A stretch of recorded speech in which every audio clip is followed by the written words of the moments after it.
Hello বন্ধুরা, গেমে দেখো আবার একটি নতুন সমস্যা চলে এসেছে।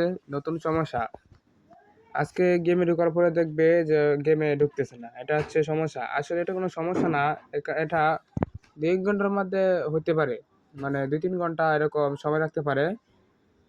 আমি যখন গেমে ঢুকি দেখি লগ ইন ফেল্ড বা নেটওয়ার্ক কানেকশন নাই এরকম দেখায়, কিন্তু আসলে তা কিন্তু গেইনার সার্ভার, যে বাংলাদেশের সার্ভারটা, সেটার জন্য সমস্যা হয়েছে, বুঝছো?